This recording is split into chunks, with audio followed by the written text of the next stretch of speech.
Welcome to medical inspire India. आज का topic है आईवी फ्लूइड। आज हम बात करेंगे 10 कॉमन आईवी फ्लूइड के बारे में और उसके यूजेस के बारे में बात करेंगे, कहाँ कहाँ उसका यूज़ किया जा सकता है और उसके साइड इफ़ेक्ट के बारे में बात करेंगे, अगर उसका यूज़ करने पे क्या तरह का साइड इफ़ेक्ट हो सकता है। ये वीडियो सिर्फ एजुकेशनल पर्पज़ के लिए है।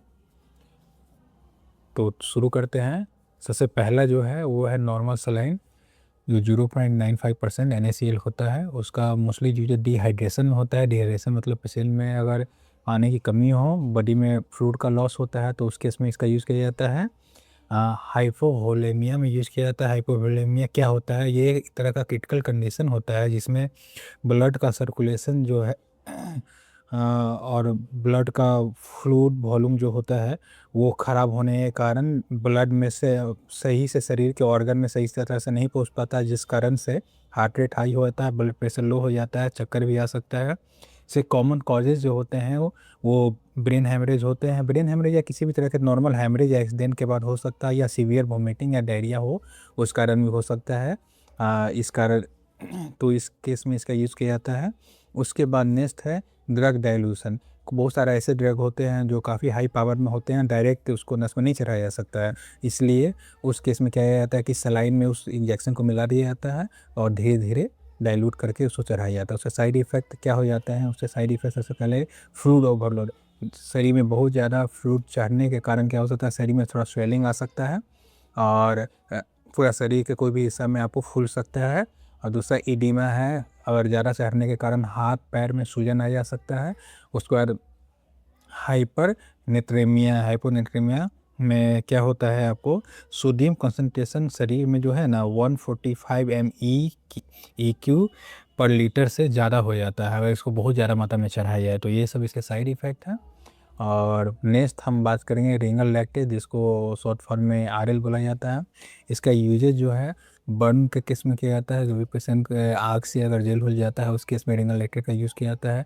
ट्रामा केस में यूज़ किया जाता है। अगर एक्सीडेंट हो तो उस केस में पेशेंट को अगर फ्लूइड की कमी हो, जिसमें ज़्यादातर रिंगल लैक्टेट में आपको सोडियम क्लोराइड पाया जाता है, सोडियम लैक्टेट पाया जाता है, पोटेशियम क्लोराइड पाया जाता है, कैल्शियम क्लोराइड पाया जाता है।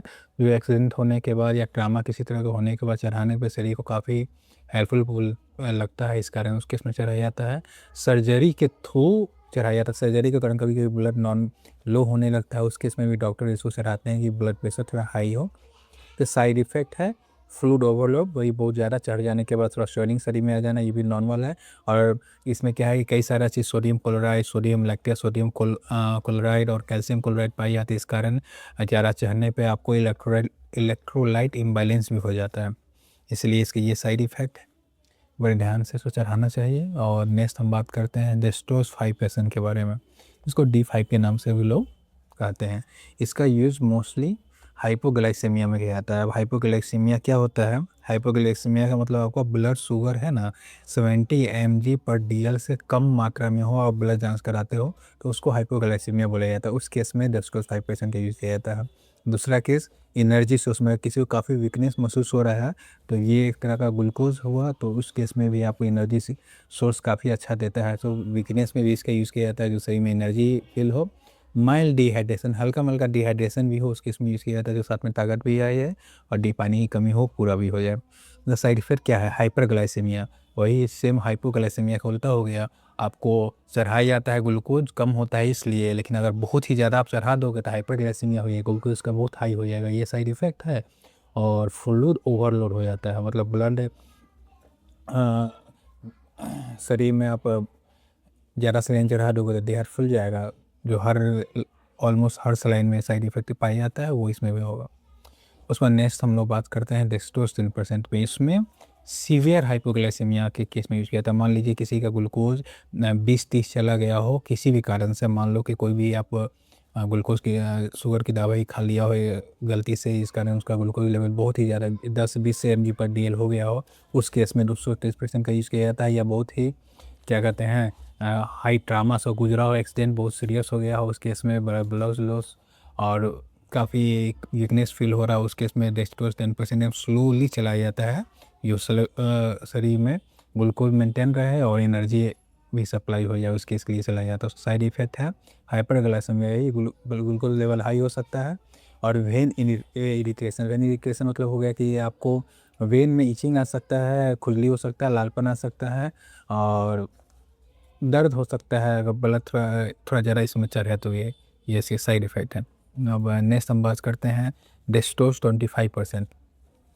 ये मोस्टली इमरजेंसी हाइपोग्लाइसीमिया के केस में चला जाता है। मान लो कि बहुत ही ज़्यादा शुगर उसका लो हो गया हो, जिस कारण पेशेंट देख नहीं पा रहा है, बोल नहीं पा रहा है, कोई शरीर में हरकत नहीं आ रहा है, उस केस में डेस्टोस 25% का यूज़ किया जाता है।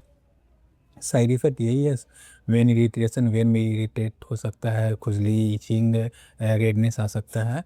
और अगर ज़्यादा मात्रा में चढ़ा देने पे टिश्यू डैमेज भी हो सकता है। अगर बहुत ज़्यादा मात्रा में चढ़ा दिया है तो इसको डेस्टोस 5% तो बहुत ही ध्यान से और प्रॉपर वॉश के थ्रू ही डॉक्टर चढ़ाते हैं और चढ़ाना भी चाहिए वॉश के थ्रू।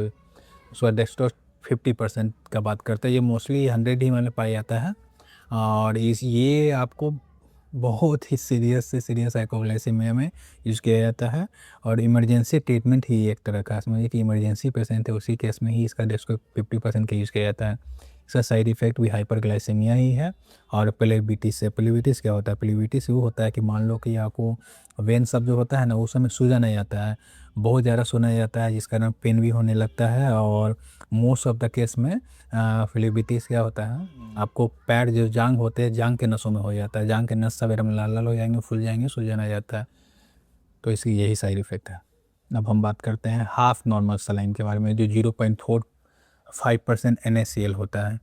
उसमें क्या है कि उसका यूज़ आपको हाइपर नेथ्रेमिया में किया जाता है। अब हाइपर नेथ्रेमिया क्या होता है वो आप जानिए कि जब शरीर में है ना सोडियम का कंसंट्रेशन 150 mg/L से हाई हो जाए तो उसको हाइपर नेथ्रेमिया कहा जाता है। ये मोस्ट ऑफ द हाइपरनेथ्रेमिया में और ब्लड मेंटेन जो शरीर में फ्लूइड होता है उसको मेंटेन करने के लिए यूज़ किया जाता है।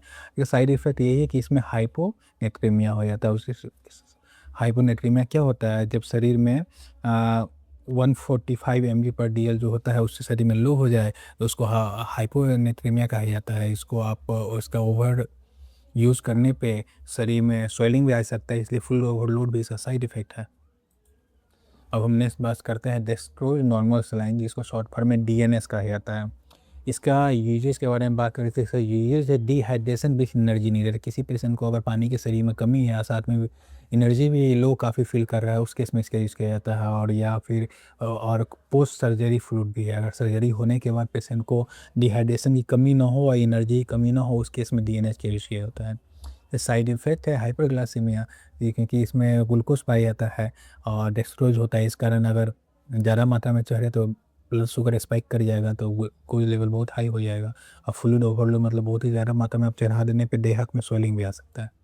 अब नेक्स्ट जो हम लोग बात करेंगे वो है डेस्ट्रोज सलाइन, जिसको DS शॉर्ट फॉर्म में कहा जाता है। इसमें आपको 5% डेस्ट्रोज और 0.45% सोडियम क्लोराइड पड़ा जाता है।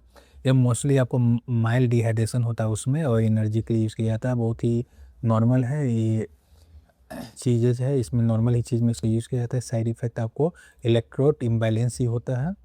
और नेक्स्ट जो है हम लोग का आइसोलाइट है। आइसोलाइट आपको मोस्टली यूज़ किया जाता है इलेक्ट्रोलाइट रिप्लेसमेंट, इलेक्ट्रोलाइट रिप्लेसमेंट की ज़रूरत है उसके इसमें इसका यूज़ किया जाता है। डिहाइड्रेशन, बहुत ही ज़्यादा डिहाइड्रेशन में पेशेंट चला गया हुआ है, उस केस में डिहाइड्रेशन ट्रीटमेंट भी इसका यूज़ किया जाता है। ये साथ में बैलेंस भी इलेक्ट्रोलाइट जो बैलेंस सोल्यूशन जो है इलेक्ट्रोलाइट शरीर में बैलेंस हो जाए उस कारण और डिहाइड्रेशन की कमी पूरा हो जाए, उसमें यूज़ किया जाता है। साइड इफ़ेक्ट यही है कि इसको ज़्यादा यूज़ करने पे या कभी-कभी नॉर्मल यूज़ करने पे किसी-किसी पेशेंट में क्या होता है इलेक्ट्रोलाइट जो है इम्बैलेंस हो जाता है।